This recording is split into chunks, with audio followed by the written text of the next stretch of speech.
Ladies and gentlemen, there is a darkness moving among us, not one that hides in the shadows of alleyways or lurks in forgotten forests, but one that speaks with charm, smiles with confidence, and walks boldly in plain sight. I'm speaking today about the terrifying demonic spirits behind narcissists. Narcissism at its core is a deeply deceptive structure of personality. It appears on the surface as confidence, as certainty, even as a form of strength. But this exterior is a fragile shell, hollow and artificially constructed to conceal an internal abyss. When we examine the narcissist's behavior more closely, we find not just a person who thinks highly of themselves, but someone who has desperately cobbled together an illusion of superiority to keep something terrifying at bay. Chaos, internal chaos, spiritual fragmentation, the absence of a coherent and grounded self. This mask they wear, the performance they offer to the world, is not just a strategy for social survival. It is a psychic shield designed to protect the narcissist from the unbearable truth of their own inner disorder. What they fear most is not rejection by others, but confrontation with the disintegration of their own identity. They are not in love with themselves. They are possessed by a fear so deep that they must construct a godlike version of themselves just to remain intact. Narcissism in this sense is not grandiosity, it's defense, a spiritual self-defense mechanism gone rogue. What makes this even more sinister is that this defense becomes their identity. They become the mask. They lose the ability to distinguish between the false self they present and the true self that lies wounded underneath. And eventually that true self becomes buried so deeply, so completely, that the mask isn't just a disguise, it becomes a prison. They don't just deceive others, they deceive themselves. They become prisoners of their own false narrative. The mask itself is curated with disturbing precision. Narcissists are often charming, articulate, intelligent, even seductive. They know how to mirror others, how to say the right thing at the right time, how to present themselves as desirable or admirable. But this isn't authenticity, it's mimicry. It's camouflage. It's a calculated performance. And that performance exists solely to reinforce their illusion of control, to maintain the illusion of superiority. The goal is never connection, it's domination. It's to be seen, adored, envied, feared, but never truly known. Why? Because to be truly known would mean letting someone see behind the mask. And what lies behind the mask is a psychic battlefield. There's confusion, emotional stuntedness, and shame, deep primal shame that the narcissist has never learned to process. Instead of integrating that shame and developing humility, they deny it, bury it, and build an empire of false pride on top of it. Their entire sense of worth is externally sourced. Their value depends on how others see them, not on any internal compass. That makes them spiritual beggars in designer clothes, glittering on the outside, hollow within. This hollowness is dangerous, not only to the narcissist, but to everyone around them, because emptiness seeks to be filled. The narcissist, unable to find grounding within themselves, becomes a psychic vampire. They feed on attention, on validation, on the admiration and emotional energy of others. And this isn't a conscious choice, it's instinctual. It's spiritual hunger. They require the gaze of others not just to feel good, but to exist. They have to, without external affirmation, their false self begins to crumble and the chaos threatens to break through. This is why they react with rage when challenged. This is why they gaslight, manipulate, belittle. Any crack in the mask is a threat to the entire structure. Every disagreement becomes a betrayal. Every failure becomes a humiliation. Their world is black and white, hero or victim, adored or abandoned. There is no middle ground, no room for nuance or vulnerability. And behind this rigid binary view of the world is fear, an ancient existential fear of annihilation. They cannot handle contradiction because they cannot handle their own fragmentation. They need control because they have none internally. They need worship because they are spiritually starving. The mask is their only shield against this existential terror. But in wearing the mask, they become it. They forget how to feel. They lose the capacity for true empathy, because empathy requires connection to one's own inner world. And when your inner world is a haunted wasteland, empathy is unbearable. So they shut it down. They become emotionally blind, relationally toxic, and spiritually absent. They move through life like actors on a stage, convincing everyone, including themselves, that the performance is real. But here's the most unsettling part. This isn't just a psychological disorder, it's a spiritual condition. It's the result of years, sometimes generations, of soul erosion. Trauma plays a role, so does cultural conditioning. But at its core, narcissism is what happens when a person becomes completely detached from the sacred, from the true, from the humbling, healing process of self-confrontation. The narcissist refuses the path of redemption. They refuse to descend into the underworld of their own psyche to face the monsters within.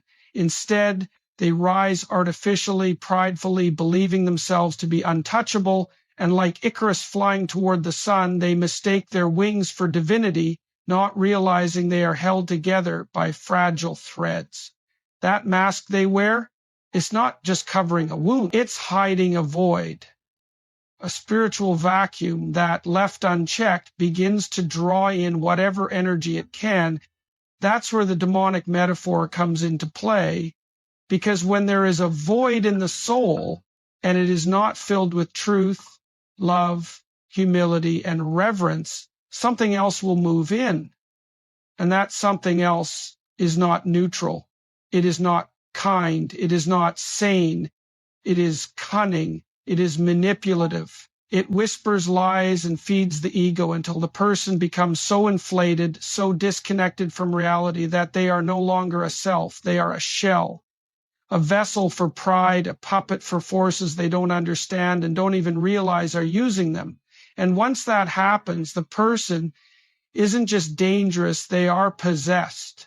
Not in the Hollywood sense, but in the real, ancient, spiritual sense. They become agents of distortion, spreading confusion, chaos, and destruction wherever they go. And so the narcissist, in their attempt to escape inner chaos, becomes a conduit for greater chaos. In trying to become untouchable, they become unreachable, and in trying to be adored, they become feared. They become the very thing they were trying to escape. That is the tragedy of narcissism. That is the terror behind the mask. The experience of being in the presence of a narcissist can often feel draining, suffocating, even spiritually invasive. People come away from interactions with them feeling confused, disoriented, emotionally depleted, and strangely diminished. It's not just about being manipulated, it's about being extracted. The narcissist doesn't merely want attention, validation, or praise in a shallow sense. They require it on a deeper level in a way that suggests they are feeding on something much more vital than approval. This is where the concept of spiritual parasitism emerges, where the narcissist consciously or unconsciously becomes a conduit for forces that feed off the energy of others.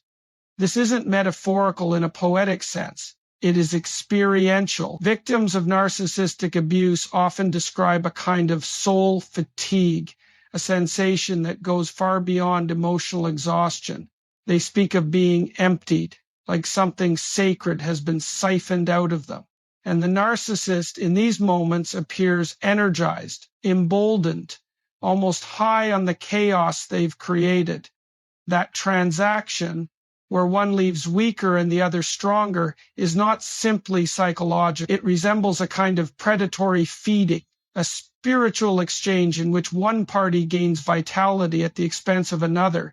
At the heart of this phenomenon is the narcissist's inability to generate their own emotional or spiritual energy, because they have severed ties with their authentic self through trauma, through denial, through prolonged avoidance of inner work.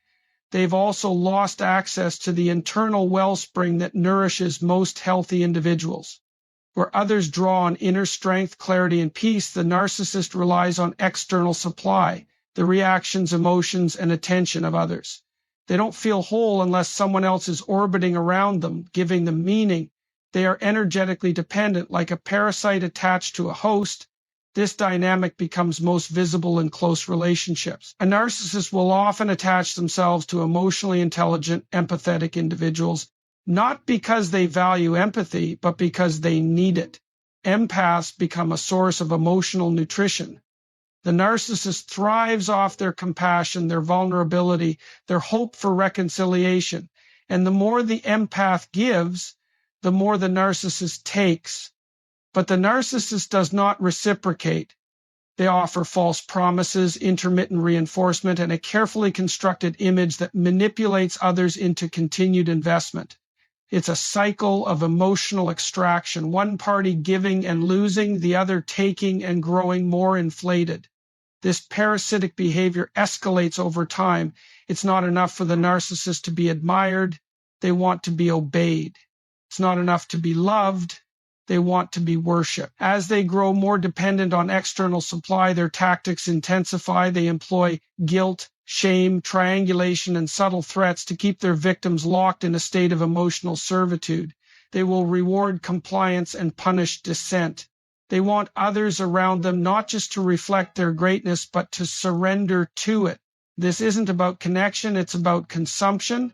The feeding isn't always loud. It's not always dramatic. In fact, some of the most powerful forms of narcissistic parasitism are executed in silence. A look of disapproval, a subtle withdrawal of affection, a carefully timed compliment. These tools are used not out of love or care, but as levers to control and extract more energy.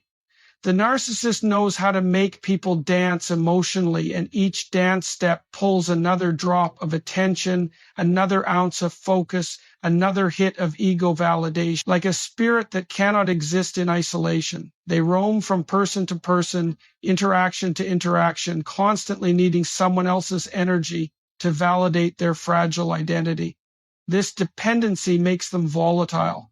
When supply is abundant, they seem charming, composed, even charismatic. But when it is threatened, when someone sees through them, challenges them, or withdraws, the narcissist reacts with rage, panic, or eerie coldness. They experience withdrawal like an addict. They scramble to regain control, to resecure the flow of energy they believe is rightfully theirs. In these moments, the parasitic nature becomes undeniable. They are not relating to others as equals, but as resources to be mined. This behavior mirrors, in a disturbing way, ancient depictions of demonic entities, beings who do not create but consume, who cannot thrive independently but must possess, inhabit, or feed off the life force of others. The parallel is not coincidental. Because when a person has lost their connection to truth, when they've buried their humanity beneath a mountain of lies, shame, and delusion, they become spiritually vulnerable. The narcissist may have started as a wounded child, but over time the mask grows thicker, the ego louder, and the soul fainter. Eventually, they don't just imitate parasitic behavior, they embody it. What's even more alarming is how easily others fall under their spell. The narcissist often presents themselves as a savior, a genius, a victim, or a misunderstood hero. People feel drawn to them, inspired by them, or protective of them. They create a psychological gravity, pulling others into their orbit only to drain them slowly over time. This isn't just charm, it's energetic manipulation. It's the skillful use of illusion to draw in victims who are rich in emotional and spiritual life. Because the narcissist is not. Victims often struggle to explain what's happened to them. They say things like, I feel like I lost myself, or I don't even recognize who I am anymore. These aren't just metaphors. They are describing the real spiritual cost of being bound to someone who feeds on their essence. The narcissist, in their need to be everything, gradually erodes the identity of those closest to them. The victim becomes a reflection, an accessory, an echo. And the longer this dynamic continues, the more difficult it becomes to break free, because the victim has been trained to doubt themselves, to question their reality. to believe that the narcissist's needs matter more than their own survival. This spiritual parasitism is hard to detect at first. Narcissists don't walk around with warning signs. They often appear as the people we want to love us most: partners, parents, leaders, mentors. But over time, their hunger becomes visible. Their inability to sit in silence, to support others without centering themselves, to remain grounded without praise, all of it points to a bottomless void within, and that void demands constant feeding. The tragedy is that this isn't sustainable. Eventually, even the most loyal sources of supply begin to run dry. People leave. Others wake up. The mask slips. And in these moments, the narcissist is left alone with the very emptiness they've been running from their entire lives. That emptiness is not just emotional, it is spiritual. It is the absence of inner substance. And rather than confront it, they will search again for someone new to feed on, to validate them, to give them life they cannot generate on their own. This is why we speak of spirits not as a scare tactic or supernatural fantasy, but as a way of naming the unseen dynamics at play. Because the narcissist is not just a person acting badly, they are often acting as a channel for energies and patterns that are deeply destructive, both to themselves and everyone around them. And when you look into the eyes of someone feeding on your essence and calling it love, you begin to understand what true spiritual parasitism feels like. The narcissist's ego is not simply inflated, it is enthroned. It becomes a sacred object to be worshipped, protected, and obeyed, not only by those around them, but more dangerously, by the narcissists themselves. They do not perceive their ego as one part of a broader self or as a servant of the soul. Instead, it becomes the central governing force of their identity. The ego ceases to be a mediator between the inner world and the outer reality and transforms into an idol, an all-consuming entity that demands loyalty, dominance, and affirmation at any cost. In this state, the narcissist becomes possessed not by an external spirit, but by a constellation of inner forces: pride, envy, wrath, that function with the autonomy and cunning of demonic presences. When a person is overtaken by these forces, they are no longer operating from a place of authentic self-awareness or ethical grounding. They move and speak from within a fortress constructed by their ego, interpreting every event, relationship, and piece of feedback through a lens that upholds their grandiose It cannot be questioned, it cannot be contradicted, it cannot be humbled. The tragedy is that the ego, once enthroned, begins to attract forces that reinforce its rule. It is as though the psychological structure becomes a spiritual stronghold, a palace built atop the ruins of an abandoned inner life. The narcissist begins to lose the capacity for inner dialogue, for self-reflection, for the necessary confrontation with their own limitations. Any whisper of guilt, any flicker of conscience, any surge of humility is treated like an invader and exiled. They become incapable of introspection, because introspection would require them to kneel before something greater than their own self-omission. And they will not kneel, not to truth, not to love, not to conscience, only to the voice within that says, you are above all. You are always right. You are never to blame. That voice is not their soul. It is not the divine spark within them. It is something else, something that speaks in the tones of certainty, pride, and dominance. It does not encourage growth, but demands worship. It does not whisper love. It commands control. It is the voice of possession, the internalized tyrant that disguises itself as strength, and it grows louder the longer it goes unchallenged. The narcissist, feeding it through manipulation, entitlement, and delusion, becomes increasingly disconnected from anything sacred or grounded. They are no longer a person navigating life with flaws and hopes and growth. They are an ego machine, a false deity in their own internal pantheon. In many traditions, the ego is seen as the doorway through which darker energies can enter a person's life, not because ego is inherently evil, but because when it is untethered from humility, compassion, and truth, it becomes a vacuum, a magnet for pride and illusion. When a person refuses to see themselves accurately, when they cannot admit fault, cannot endure vulnerability, cannot acknowledge weakness, they begin to cultivate an internal world where only one thing matters: the maintenance of their self-emotion. In this space, love becomes control, truth becomes a threat, relationships become chessboards, people become pawns, and the narcissist becomes a king, or so they believe.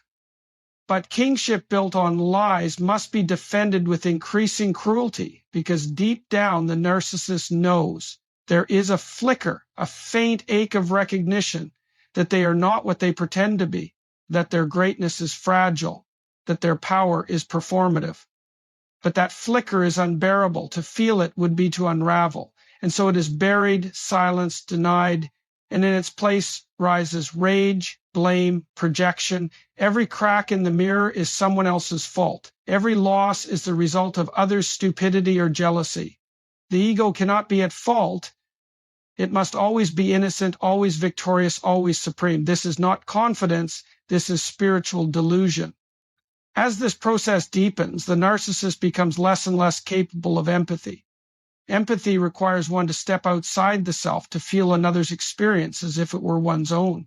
But a narcissist whose ego has been possessed cannot leave their throne, even temporarily. The idea of decentering themselves, even for a moment, feels like death.